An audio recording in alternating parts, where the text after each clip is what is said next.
रज महोत्सव महासमारोह पालित। ओडिशार गणपर्व रज उत्सव अवसर में खोर्धा जिला बोलगड़ ब्लॉक अंतर्गत धलापथर पंचायत राधा बल्लभ आम्र कानन पड़िया सप्तम रज महोत्सव 2025 गत 3 दिन धरी महासमारोह पालित हो। आयोजक धलापथर रज महोत्सव कमिटी पक्षर प्रतिदिन संध्यार विलंबित रात्र पर्यंत स्थानीय खोर्धा जिला और राज्यर विभिन्न सांस्कृतिक अनुष्ठान मान एठारे सांस्कृतिक कार्यक्रम मान परिवेषण करथिले। एही अवसर में संगीत विद्यालय धलापथर ओडिसी और रिमिक्स संस्कृति अनुष्ठान पक्षर संबलपुरी बलांगीर दुलुदुली भुवनेश्वर कलाकेन्द्र ओडिसी और आधुनिक नृत्य भुवनेश्वर नृत्यालय विभिन्न नृत्य अभिनय सहित स्थानीय कुनिकुनी कलाकार द्वारा मनमुग्धकर सांस्कृतिक कार्यक्रम परिवेषण करा।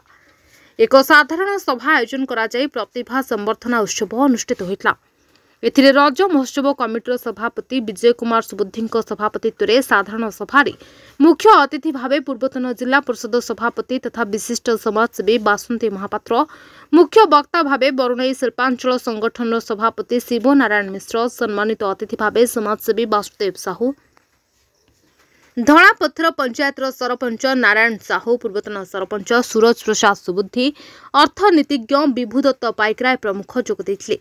एथिसह बोलगड़ अंचल वरिष्ठ सांबादिक गंगाधर दास, अनंत पट्टनायक, रमेश रंजन साहू प्रमुख विशिष्ट प्रतिभा मानक मानपत्र उपढौकन दे सम्मानित करा।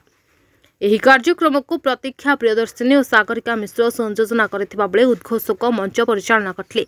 शेषरे महोत्सव कमिटर संपादक रमेश रंजन साहू धन्यवाद अर्पण करथिले। खोर्धारू जितेंद्र साहू को रिपोर्ट, द न्यूज टुडे।